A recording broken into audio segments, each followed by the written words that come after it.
Hallelujah hallelujah hallelujah hallelujah hallelujah hallelujah hallelujah hallelujah hallelujah hallelujah. खुदावन तेरा शुक्र हो, तेरा शुक्र हो, तेरा शुक्र हो, तेरा शुक्र हो, तेरा शुक्र हो, तेरा शुक्र हो, तेरा शुक्र हो।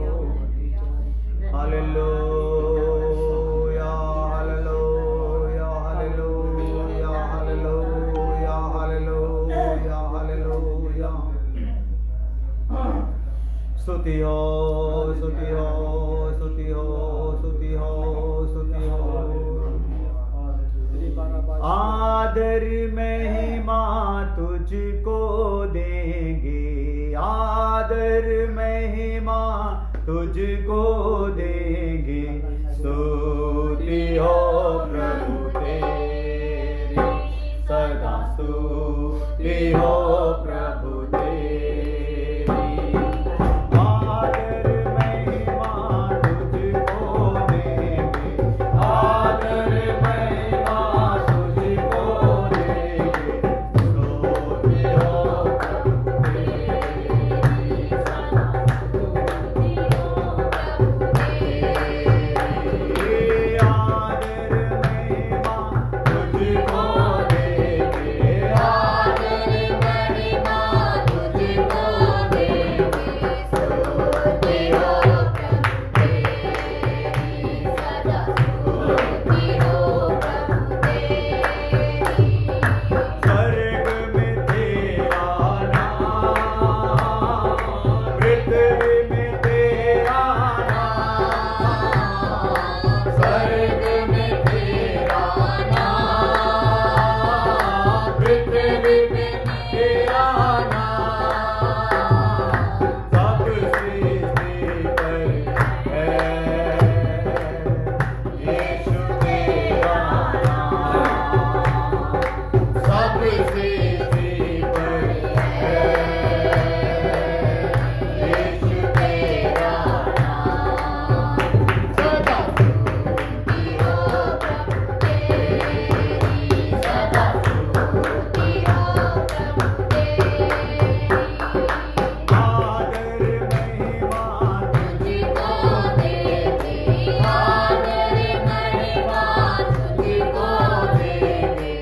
स्तुति हो प्रभु तेरी सदा, स्तुति हो प्रभु तेरी।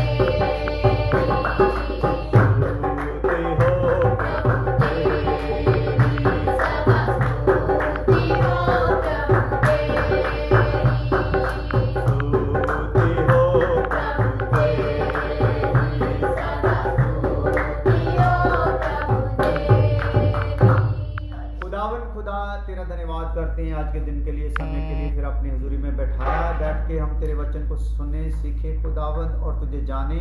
अपने वचन का प्रकाश हम पर कीजिए खुदावन, हमारी बुद्धि को खोल दीजिए। आपका जलाल यहाँ पे जाहिर हो। जो लोग बैठ गए हैं उनके लिए धन्यवाद हो, और उनको भी खुदावन तेरा पवित्र आत्मा बैठाए खुदावन, दूत रखवाली करे खुदावन, और यहाँ तक भी आवाज जाए खुदावन, तेरा जलाल जाहिर हो खुदावन। कृपा कर तेरा पवित्र आत्मा सिखाए, मदद करे, तीसरे स्वर से प्रकाश मिले, रुकावटें दूर हो जाएं प्रभु यीशु मसीह के नाम में, आमीन। हालेलुया। तो प्रभु का धन्यवाद हो खुदावन। खुदा ने हमें ये फिर मौका दे दिया कि हम वचन को सीखें, ज़्यादा से ज़्यादा सीखें, जितना भी हो सके इस समय में जमा कर लें वचन। हालेलुया। क्योंकि वचन ही है जो हमें सामर्थ्य देता है, वचन ही है जो हमें जीवन देता है, वचन ही है जो हमें बुद्धि देता है। हालेलुया।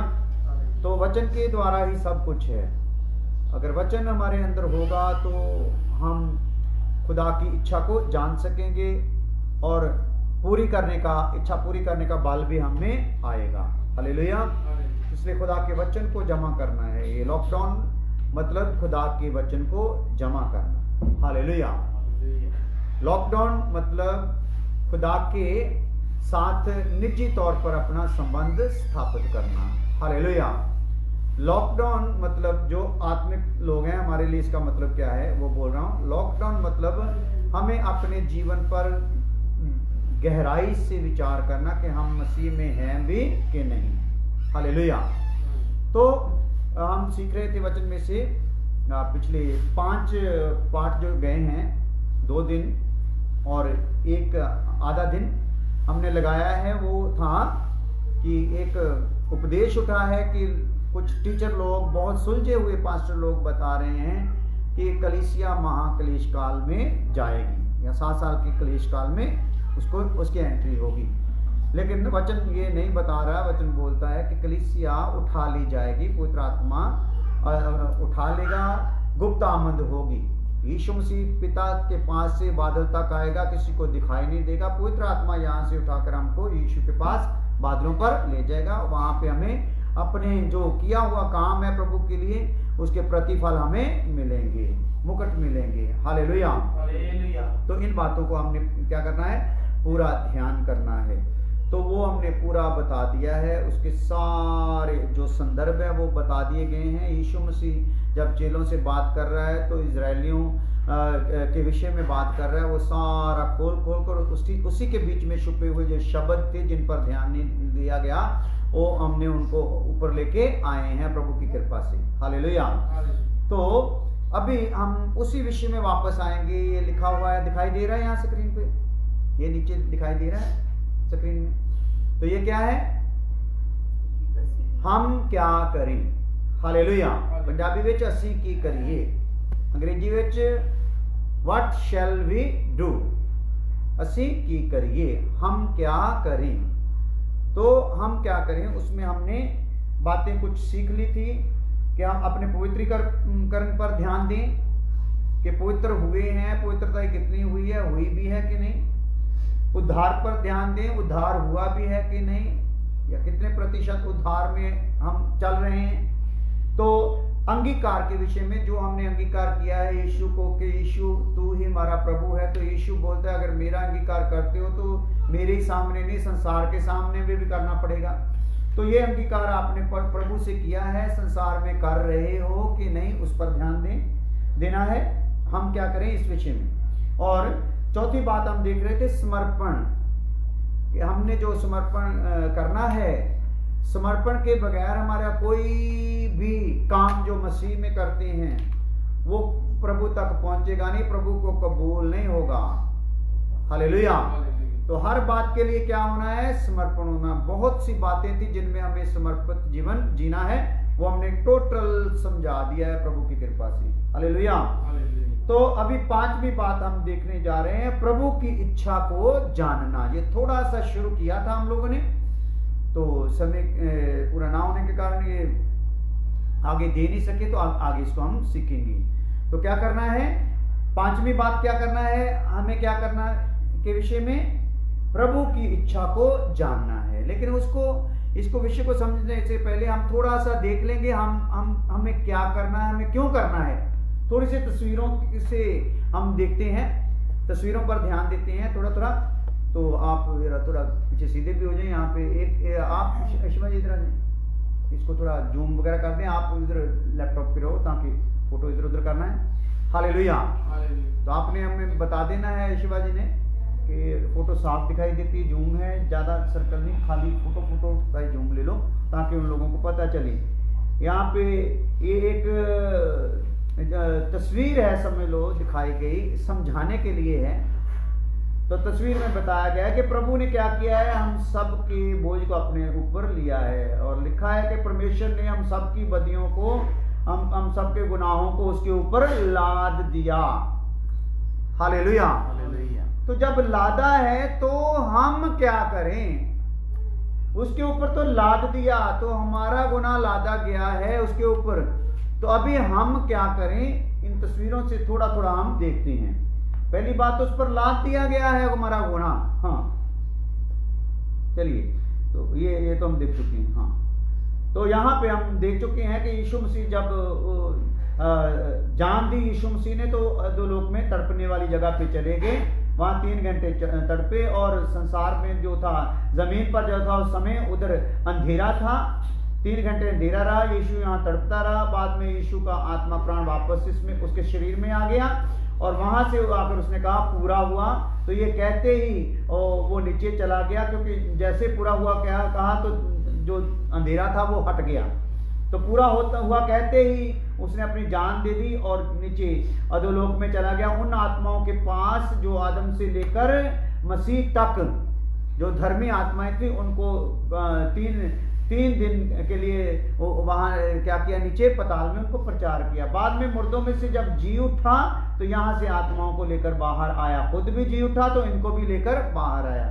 तो बाहर क्या हुआ, मरियम ने जब यीशु को देखा तो मरियम ने उसको छूना चाहा। यीशु मसीह ने कहा मुझे अभी हाथ मत लगा, क्योंकि मैं अभी पिता के पास गया नहीं हूं। तो क्या किया, मरियम को पीछे आत्माएं जो निकाल के यीशु लाया था वो दिखाई नहीं दी।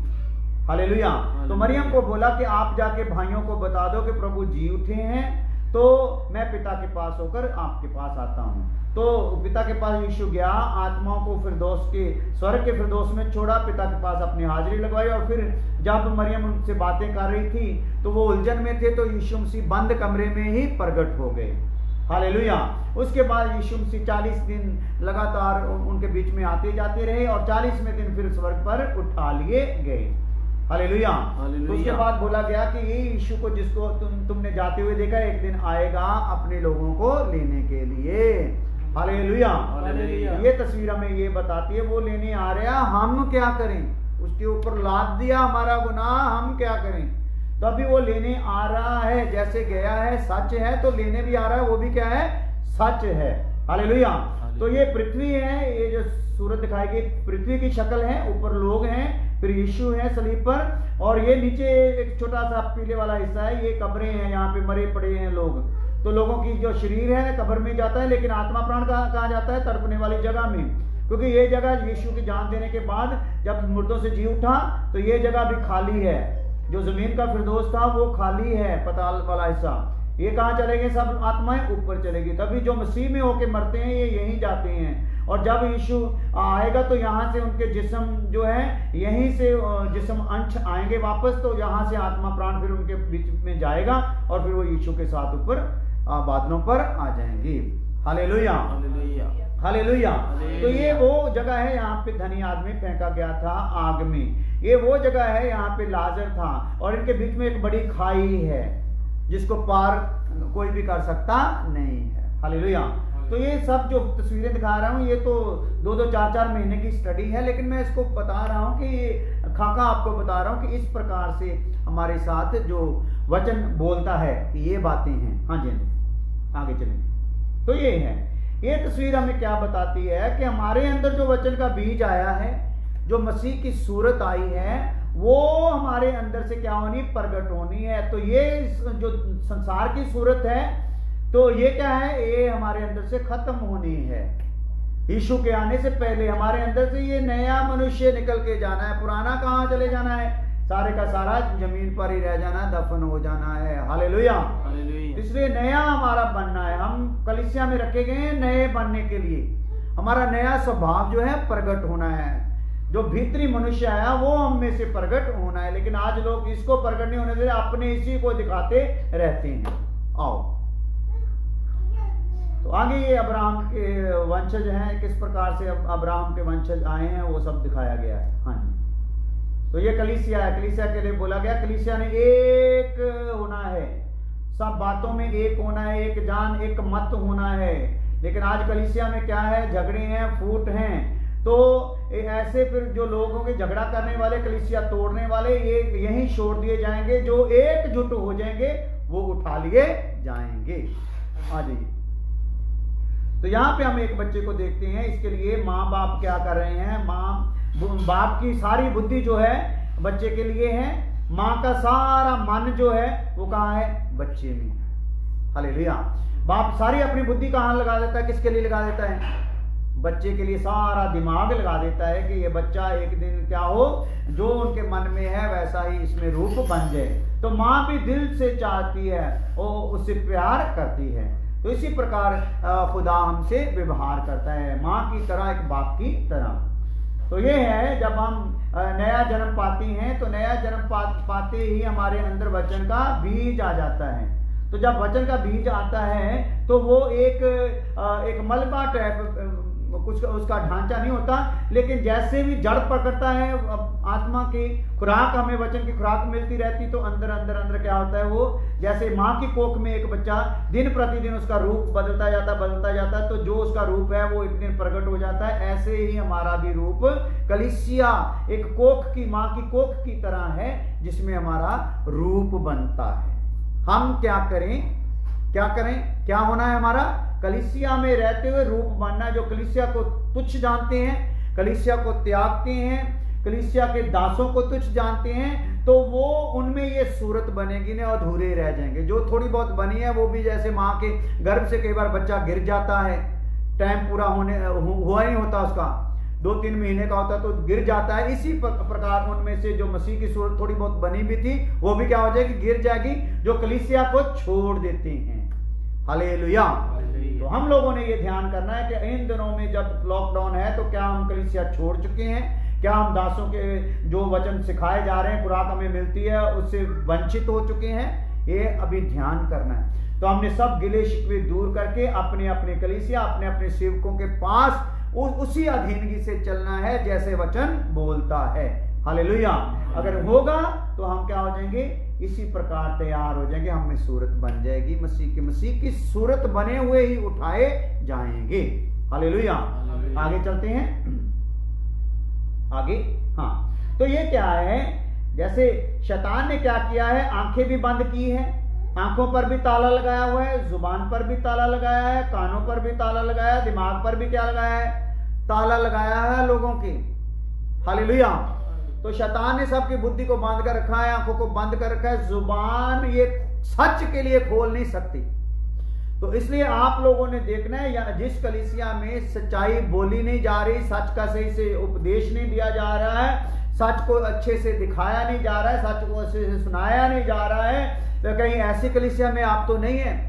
तो क्या करना है, जो सच्ची कलीसिया है वहां पे खुदा क्या करता है, जुबानों को क्या कर देता है, ताला खोल देता है, कानों का ताला क्या करता है, खोलता, आंखों का ताला खोल देता है, दिमाग के ताले को क्या करता है, खोल देता है। तो जिनके ताले खुल गए हैं वो चुप रह सकते नहीं है। उनसे जितने मर्जी लोग नाराज हो जाएं, उनकी कलीसिया से भाग जाएं, वो इसकी परवाह करते नहीं है। हालेलुया।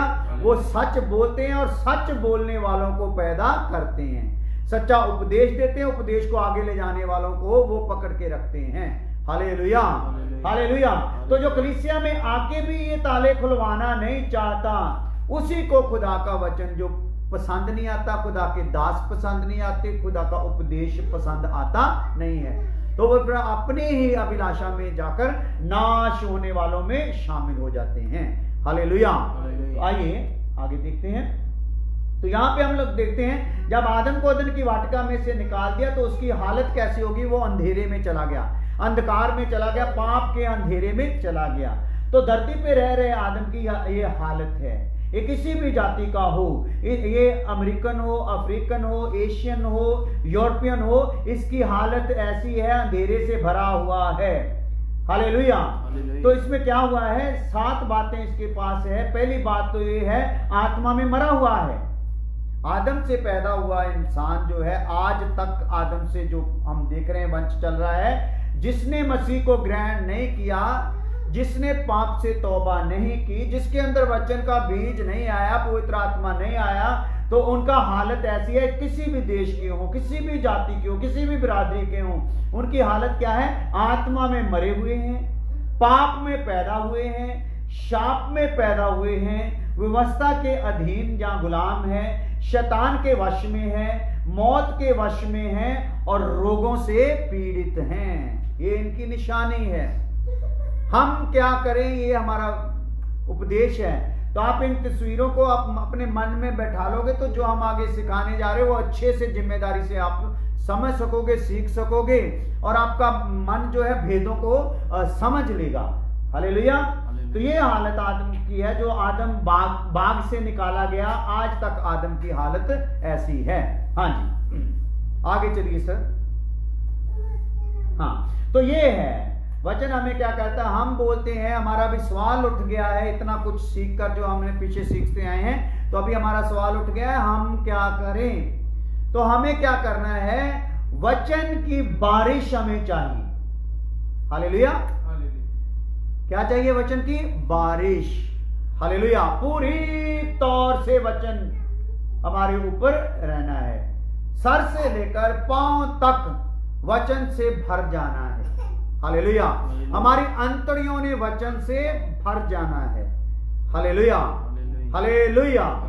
तो तालीम से हम भरे होंगे तो इस प्रकार से होंगे जैसे एलिया का जो चेला था एलीशा, वो आज्ञाकारी से भरा हुआ था, तालीम से भरा हुआ था, उस्ताद के साथ उस्ताद के उठाए जाने तक रहा। हालेलुया। उसने उस्ताद के रहते हुए अपनी अलग सेवा कोई शुरू की नहीं। हालेलुया। तो तालीम से भरा हुआ होने के कारण जब उसको कब्र में रख दिया गया तो एक समय ऐसा हुआ, कोई कुछ डाकू जा रहे थे वहां से, तो एक मर गया था उनमें, तो उन्होंने क्या किया, मुर्दा की लाश जो थी वो फेंक दी। तो मुर्दा की लाश वचन में लिखा हुआ है जैसे ही एलीशा की कब्र से टकराई, उसकी हड्डियों से टकराई, तो क्या हो गया? वो मुर्दा जीवित हो गया। हालेलुया। तो पुराने नियम के जिसने आत्मा नहीं पाया हुआ था, वचन का बीज नहीं पाया हुआ था, जिसके पास पास्टर टाइप नहीं था, हालेलुया, जिसके हाथ में शास्त्र नहीं था, वो उपदेश से तालीम से भरा हुए इंसान की हड्डियों में ही कितनी ताकत थी, कितने समय का मरा हुआ था वो, लेकिन हड्डियों से टच होते मुर्दा क्या हो गया? जिंदा हो गया। तो हम जो नए जीवन पाए हुए लोग हैं, तौबा किए हुए लोग हैं, तो हमारा अंदर कैसी एक सामर्थ बहनी है। हालेलुया। तो हमको देखते ही पाप में मरा हुआ बंदा जो है, दूर से ही सुनते ही जिंदा होना जरूरी है। वो तो टच होके जिंदा हुआ, हमें कैसे होना है? हमें जो जीवन आ गया है, हमें जो तालीम आ गई, हम जिस तालीम से वचन से भर गए हैं, हमें पाप में मरा हुआ इंसान जो हमारे संपर्क में आता है, हमें सुनते ही उसमें जीवन आना है। हालेलुया। लेकिन ये आएगा कब? ये मसा बहेगा कब? जब हम इस प्रकार से वचन को बोलेंगे, हे खुदावन अपने वचन की बारिश मुझ पर करता जा। हालेलुया। तो हम सुनते हैं, काफी लोग हैं हमारे पास, यहाँ पे हमारे फ्रेंड लिस्ट में 5000 के करीब लोग हैं। हालेलुया। तो अगर सब आ जाए तो यहाँ पे तो देखना बड़ा मुश्किल हो जाएगा, चेक करना बड़ा मुश्किल हो जाएगा। हालेलुया। लेकिन सुनने वाले यहाँ कितने हैं? मेरे ख्याल 32 या 34 लोग हैं। हालेलुया। तो ये भी हर टाइम नहीं है, ये भी कभी आते हैं कभी जाते हैं, अभी भी बीच में कहीं छोड़ के जाएंगे, कहीं बीच में नए आ जाएंगे। हालेलुया। तो ये लोग तो ऐसे इनकी हालत होगी जो कभी सुनते हैं कभी नहीं सुनते हैं, जो लगातार बारिश नहीं होने देते, क्योंकि खुदा ने जब बारिश दिया है आपके झुंड में, खुदा को दास को जिम्मेदारी दी कि 2 टाइम पर इनको खुराक देनी है, तो हम लोगों का क्या फर्ज बनता है? अपने सारे काम धंधे निपटाकर बैठना है, सीखना है और आगे भी शेयर करना है। जैसे अभी आप सुन रहे हो, आपका काम क्या है? साथ में ही आगे लिंक भेजते जाओ, शेयर करते जाओ, ताकि दूसरे भी सुन लें, बारिश ले लें। तो हम लोगों का सिस्टम क्या है? जब हम सुन रहे हैं वचन, तो हमारे ऊपर बारिश पता कैसी है? बारिश के बारे में मैंने एक बार अमेरिका में बताया था, कनाडा में भी बताया था, मेरे ख्याल से दुबई में भी बताया था कि बारिश की भी किस्में हैं। एक बारिश होती है तो थोड़ी सी बारिश होती है, तो जो एक मकान होता है उसके ऊपर जो कितने दिनों से धूल वगैरह, गर्द वगैरह जमी होती, धुआं वगैरह जमा होता है, तो बारिश थोड़ी होने के कारण वो क्या होता है, वो उसको ना बारिश आती है तो लेकिन जो उसको ऐसे लहरें बना देती है उसके ऊपर, क्योंकि पूरी तरह बारिश आई नहीं, तो उसके ऊपर पंजाबी में हम बोल सकते हैं बगराड़े, वो ऐसे लहरें सी बन जाती है और मकान बुरा सा लगने लगता है। पहले धूल से उतना बुरा नहीं लगता था, जो बारिश की कमी के कारण क्या लगता है, वो धुंधला सा लगता है। नहीं, वहीं पे रखिए आप, यहीं तो धुंधला सा, वो ऐसे लहरें सी बन जाती हैं और वो कहीं से वो निखरा हुआ दिखाई देता, कहीं से वो और ही बुरा दिखाई देता। तो एक तो बारिश ये इस प्रकार की है। एक बारिश होती है जो थोड़ा टिकाऊ होती है, तो उसमें क्या होता है, उसमें जो मकान है पूरी तरह धुल जाता है। हालेलुया। उसकी दीवारें जो है पूरी तरह धुल जाती, लेकिन उसकी जो उतरी हुई मैल है वो वहीं पे रह जाती, उनके घर के आजू बाजू में वो मैल रह जाती है। हालेलुया। तो एक बारिश का लेवल ये होता है घर को अच्छी तरह धो देती है, जो नीचे मैल गिरती है उसको भी बहा के आगे नदी अपने नालियों के बीच में होती हुई नदी नहरों में पहुंचा देती है। वो घर भी साफ हो जाता है, आजू बाजू के घर भी क्या हो जाते हैं, साफ हो जाते हैं। तो आजू बाजू के पेड़ भी क्या हो जाते हैं, पूरी तरह धुल जाते हैं। तो बारिश होने के बाद जब हम देखते हैं, जब जबरदस्त बारिश होती है तो पेड़ भी निखरे हुए दिखाई देते हैं, खाली घर ही नहीं। तो इसी प्रकार अगर हमारी बारिश हमें लगातार बारिश में अपने इस घर को जो खुदा ने लहू मांस का बनाया है, आत्मा की बारिश, वचन की बारिश में हम इसको लगातार देंगे तो ये हमारे ऊपर से बारिश मैल निकालकर हमारे पांव तक ले जाकर, पांव से आगे नदी नालियों से निकालकर बाहर ले जाएगा। तो ये बाकियों को भी क्या कर देगा, सफाई कर देगा। हालेलुया। तो हम क्या करें, हम क्या करें, ये करें लगातार वचन की बारिश में अपने आप को बना के रखें। आइए, तो यहां पे क्या है, हम क्या करें। यहां पे मैं एक सेवकों के लिए थोड़ा सा बोलना चाहता हूं, खुदा के दासों के लिए, चाहे वो किसी भी झुंड के हों, तो उनके लिए मैं यहां पे बोलना चाहता हूं। दास एक मां की तरह है। ये तस्वीर दिखाना जी, थोड़ा जूम करोगे, जूम है, ठीक है। तो ये जो दास हैं, ये बहन एक दास की तरह है, समझ लो। तो ये बच्चा है, ये बच्चे की हालत देख लो, एक आंख भी उसकी खराब हो गई है और पूरा उसके एक हिस्से से, गर्दन से, चेहरे से एक पूरी ऐसे चमड़ी बाहर निकली हुई है, गला हुआ है पूरा। लेकिन माँ उसके पास कैसे बैठी है, माँ को उसके गले से, उसके इस बड़े हुए जख्म से कोई परहेज नहीं है। Hallelujah, hallelujah, hallelujah. तो आज सेवकों की हालत ऐसी होनी है, बच्चा कितना भी बीमार क्यों ना हो, उसके मन से उसके लिए जो प्रेम है वो जाना चाहिए नहीं। हालेलुया। वो कितना गंद डाले, कितना गलत बोले, कितना वो उखड़े, माँ का मन ऐसे रहना है किसी ना किसी प्रकार ये वापस घर में रहे। Hallelujah, hallelujah. प्रभु का धन्यवाद हो, प्रभु ने ये तौफीक मुझे दी। मेरे से संपर्क रखने वाले लोगों के लिए मैं ऐसा ही करता आया हूं और करता रहूंगा, चाहे कितने भी भयानक आत्मिक तौर पे वो रोगी क्यों ना हो, मैं उनका पीछा कभी नहीं छोड़ता, जितनी देर तक वो खुद नहीं बोल देते भाई अभी हम नहीं आपके साथ चल सकती। Hallelujah, hallelujah. तो आइए आगे, ये हमारी हालत है, हम क्या करें, ये विषय दिमाग में रखो। तो हमारी हालत कैसी है, इस प्रकार से है, हमारे अंदर ये जानवरों की शक्तियों ने घेरा किया। जैसे ये जानवर है ना, ये जानवर जैसा जैसे स्वभाव के हैं, ऐसे ऐसे स्वभाव की शक्तियों ने हमारे ऊपर पूरा घेरा डाला। ये बीच में शैतान खड़ा है पूरा अपना डंडा लेकर, तो वो पूरा हमें चला रहा है इस प्रकार से। उसके जो जो शक्तियां हैं उनके नाम भी यहाँ पे लिखे हुए हैं। तो हमने इन शक्तियों से क्या होना है, आजाद होना है, क्योंकि पवित्र आत्मा इंतजार में है कब मैं अपना मुंह प्रभु की ओर करूं। वचन जो है दूत वचन का रूप है, वचन और पवित्र आत्मा इंतजार में है कि वो हमारे अंदर आ जाए। वचन हमारे अंदर रोशनी कर देगा, पवित्र आत्मा आग जला देगा, वचन की रोशनी में मुझे प्रकाश हो जाएगा मुझे कैसे चलना है। तो पवित्र आत्मा की आग हमारे अंदर उन शक्तियों को जला देगी जो हमें दिन रात गुमराह करती है। हालेलुया। तो हमें इन वचनों पर क्या करना है, फिर मनन करना है। हालेलुया। आइए आगे, तो ये देख लीजिए ना हमें क्या करना है। इसको थोड़ा जूम कर दो आप। ये तस्वीर अगर आपको कुछ किसी को दिखाई देती तो थोड़ा कमेंट में लिख सकते हो आप। ये जो तस्वीर दिखाई देती है इसमें आपको क्या दिखाई दे रहा है, इसमें कमेंट में आप लिख सकते हो। ये क्या दिखाई दे रहा है आपको, अगर किसी को दिखाई दे रहा है चाहे एक ही लिख दो, बाकी सब देख लेंगे क्या दिखाई दे रहा है। 10-15 सेकंड बाद अभी बाज पहुंचे। Hallelujah, hallelujah. तो ये देखिए आपको दिखाई दे रहा है, ये क्या है, कौन सी तस्वीर है। ये एक बहन है जिसने अपने कान में क्या किया है, एक छिपकली के डिजाइन की क्या की है, छिपकली के डिजाइन का उसने ये गहना पहना हुआ है। Hallelujah, hallelujah. तो छिपकली से तो हम लोग सब परहेज करते हैं, डरते हैं, लेकिन इस बहन को क्या हो गया है, इसने छिपकली के डिजाइन का अपने कान में क्या किया है। तो इसको ऐसे देखकर कोई इसके सामने खाना खाता हो उसको तो उबाकी आ जाएगी, उल्टी आ जाएगी, लेकिन इनको इससे मतलब नहीं है। ये लोग ऐसे ही फैशन में पड़े हुए खुदा के घर को और उसके दिए हुए कानों को क्या कर रहे हैं, अपने हिसाब से इस्तेमाल कर रहे हैं। तो हमें क्या करना है, हमें इस छिपकली से आजाद होना है, हमें अपने कान को पूरी तरह साफ रखना है ताकि खुदा की आवाज ध्यान से सुन सकें। हालेलुया। आगे आइए, आगे चलिए, जूम करिए, जूम करिए।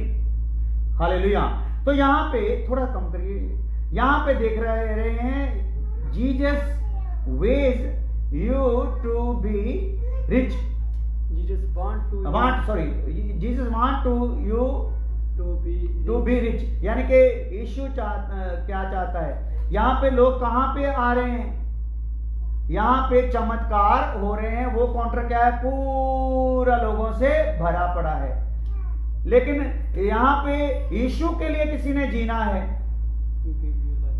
हालेलुया, जिन्होंने यीशु को अपना जीवन देना है, यीशु से जरूरतें पाने पूरी करने के लिए तो देखो काउंटर पूरा भरा हुआ है। लेकिन यहाँ यीशु के लिए जीना है, यीशु की इच्छा से जीना है, यहाँ पे कोई भी नहीं है। तो हम क्या करें, ऐसे काउंटर ढूंढें, हालेलुया, ऐसी कलीसिया ढूंढें, ऐसे दास ढूंढें, चाहे उनके पास 2-4 हों, लेकिन वहां पे वो सिद्ध किए जा रहे हों। Hallelujah, hallelujah. तो ये हमारा काम है, हम क्या करें आगे। तो ये देख लो फैशन, हम क्या करें, मतलब कि अपने इस शरीर को जो प्रभु का मंदिर है, इसको इस प्रकार से फैशन के लिए नहीं देना, इसमें संसार की बातों को इससे ढकना नहीं है, इसको प्रभु के वचन से भरना है। हालेलुया। आइए आगे। तो आगे ये देखिए थोड़ा, ये कान है और कान के नीचे यहाँ लोग बाली वगैरह डालते हैं, टॉपस वगैरह डालते हैं। इसने टॉपस की यहाँ जगह पे क्या लगा लिया है, टूटी लगा लिया। तो ये भी डिजाइन है, हालेलुया। तो ये भी संसार का फैशन है। तो ऐसे फैशनों से हमने क्या करना है, आजाद होना है। हाँ जी, टूटी छोड़ो, इसने तो बंदूक वाली गोली भी लगा ली है, साथ में पिस्तौल भी बीच में ठोक दी है। हालेलुया। तो ऐसे डिजाइनों से, ऐसे फैशनों से हमें क्या करना है, अपने आप को आजाद करना है। हम प्रभु के लोग हैं, हमें संसार की बातों जैसा बनना नहीं है, काम करने नहीं है। हाँ जी। तो यहाँ पे क्या दिखाया गया है, जैसे वचन बीजने वाले ने वचन का छींटा लगाया यहाँ पे, जैसे यीशु ने कहानी बताई है। तो कुछ कहाँ पे गिर गया है, अलग अलग जगह पे गिरा है, कुछ पत्थरों पे गिरा, कुछ झाड़ियों पे गिरा, कुछ रास्तों पे गिरा। तो लेकिन वो कोई भी बीज जो था वो फल नहीं ला सका। हालेलुया। लेकिन जो उपजाऊ जमीन में गिरा वो क्या हो गया, फलदार हो गया। चलिए जाए, तो हमने उपजाऊ जमीन बनना है। हालेलुया। तो यहाँ पे भी लोगों की कंडीशन बताई गई है, तीनों पेड़ों में। ये पवित्र आत्मा की नदी है, तो इसमें कुछ लोग तो दूर ही रहना चाहते हैं, तो उनके ऊपर संसार का रूप चढ़ा रहता है। हालेलुया। कलीसिया में जो दूरी बना के रहते हैं, वचन में पूरे अपने आप को ढालते नहीं, तो उनके ऊपर रूप कौन सा चढ़ा रहता है, संसार का ही। तो जो कुछ लोग ऐसे होते हैं जिनको थोड़ा सा वचन में भी दिलचस्पी देते हैं, संसार में भी देते हैं, तो दोगला रहता है उनका जीवन। उनमें संसार का फल भी आता रहता है और प्रभु का फल भी आता रहता है, दोगला रहता है, पूरी तरह से फल नहीं देता लोग। लेकिन कुछ ऐसे लोग हैं जो नदी में पूरी तरह अपने आप को लगा देते हैं, पूरे सही जगह पे लगा देते हैं, उनमें फिर आत्मा के फल ही नजर आते हैं। Hallelujah, hallelujah. हाँ जी, ठीक है जी, ये युगों के विषय हमने देख लिया है। तो आइए आज हम थोड़ा सा सुनते हैं, फिर हम कल सुबह इन बातों पर विचार करेंगे। तो मैं उम्मीद करता हूँ इन तस्वीरों से आपको आशीष मिली होगी, इन तस्वीरों से आपने सीख लिया होगा, कुछ भरम टूटे होंगे। तो आइए अभी हम सीखेंगे हम क्या करें विषय में। हमने सीख लिया है अपने पवित्रीकरण पर ध्यान देना है, उद्धार पर ध्यान देना है, अंगीकार पर ध्यान देना है, समर्पण पर ध्यान देना है। पांचवी बात, प्रभु की इच्छा को जानना है। तो प्रभु की इच्छा को जानने के लिए हमने थोड़ा सा देखा था, मसीही वही है जिसने अपनी इच्छा का त्याग कर दिया है। हालेलुया। तो प्रभु की इच्छा में जानने के लिए सबसे पहली बात क्या है, हमको शिक्षा है, मसीही वही है जिसने अपनी इच्छा का त्याग कर दिया और वो अपने जीवन में जो कुछ भी करता है परमेश्वर की इच्छा के अधीन ही करता है। हालेलुया। हालेलुया। और आगे है, आज मसीही लोगों की समस्या है कि परमेश्वर की इच्छा को कैसे जाना जाए। ये उनकी समस्या बन गई है कि कैसे जाने, क्योंकि पहली बात तो ऐसी कलीसिया में ही नहीं हुआ है यहाँ पे परमेश्वर की इच्छा प्रकट की जा रही है। हालेलुया। तो दूसरी जहां पे इच्छा प्रकट की जा रही है वहां पे कई बार हमारा ही मन उस इच्छा को पाने का नहीं है, तो ये समस्या बनी हुई है। तो कैसे इच्छा को जाना जाए, जिसके लिए प्रभु यीशु मसीह का जीवन परमेश्वर की इच्छा की पूरी समानता के सिद्ध उदाहरण है। तो अगर इच्छा जानना चाहते हो तो यीशु मसीह के जीवन को जानना पड़ेगा। जीवन यीशु मसीह का है, ये परमेश्वर की सिद्ध इच्छा की पूरी सिद्ध उदाहरण है। हालेलुया। यीशु के जीवन को जानोगे तो क्या होगा, आपको परमेश्वर की सिद्ध इच्छा के बारे में पता चलेगा। परमेश्वर ने अपनी इच्छा 3 हिस्सों में रखी हुई है। एक है भली इच्छा, दूसरी है भावती इच्छा, तीसरी है सिद्ध इच्छा। सिद्ध इच्छा उसकी इच्छा का लास्ट पड़ाव है। तो खुदा के मन में है कि उसके लोग उसकी इच्छा के पूरे जोबन पर आए। हालेलुया। हालेलुया।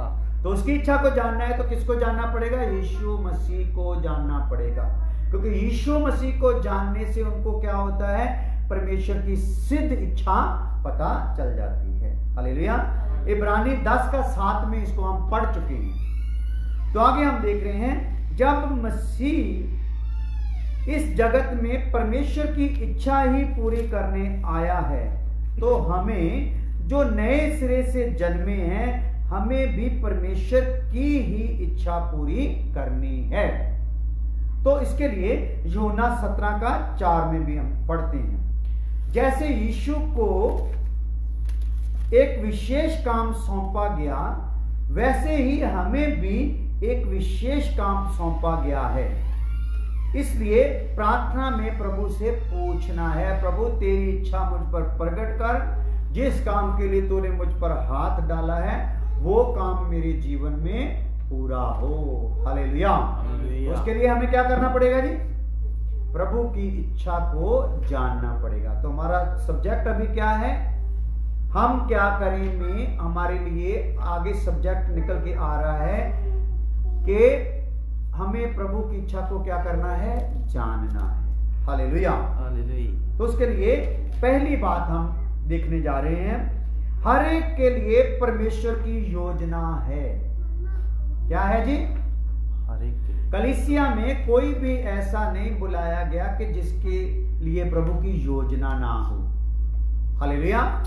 जब हम अपनी आजाद इच्छा से अपनी अभिलाषा के पीछे भागते हैं तो हमें उसकी योजना पता चलती नहीं है, लेकिन जैसे ही हम अपनी आजाद इच्छा से खुदा की इच्छा को जानना चाहते हैं तो उसकी योजना हमारे सामने प्रकट होनी शुरू हो जाती है। हालेलुया। तो हर एक के लिए पहली बात हम जो अभी सीखेंगे उसके लिए वचन भी देखेंगे, वो क्या है, हर एक के लिए परमेश्वर की योजना है। लेकिन वो योजना कैसे पता चलेगी, परमेश्वर की इच्छा को जानने पर या जानने का मन बनाने पर वो इच्छा प्रकट होगी। तो उसके लिए हम लिख लें थोड़ा सा, उसकी ये योजना हमारे व्यक्तित्व, प्रतिभाओं, जरूरतों और वातावरण के अनुकूल होती है।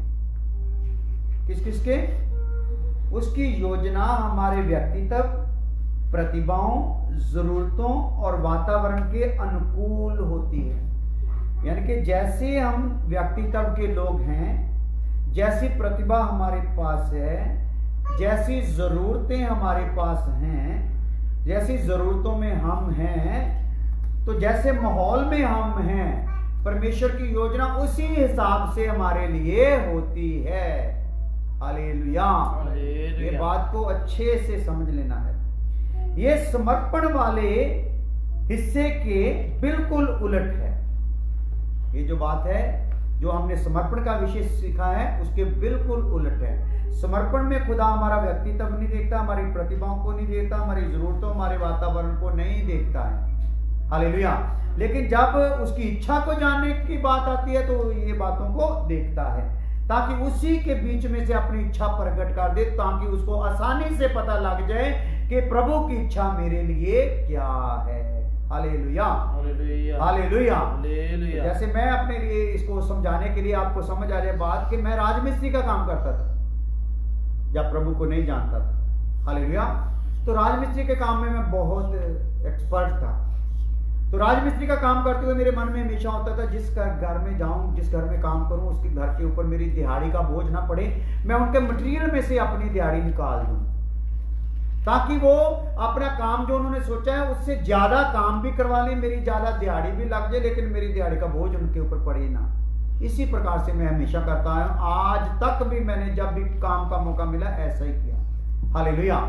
तो इस चीज को खुदा ने क्या किया, देख लिया, इसको घर बनाने का इसके पास एक प्रतिभा है, तो मैं इसको घर बनाने के बीच में से इसको सिखाऊंगा कि एक आत्मिक घर कैसे बनता है, या मैं उसके लिए आत्मिक घर कैसे बन सकता हूं। हालेलुया।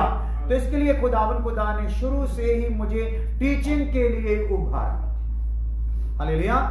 यहां पर भी गया, 2, 4 में, 1000 में, कितनों में भी प्रभु लेके गया, टीचिंग के लिए आज तक इस्तेमाल करता आया। तो मुझे अपने जो बुलाहट है उसके बारे में क्लियर हो गया।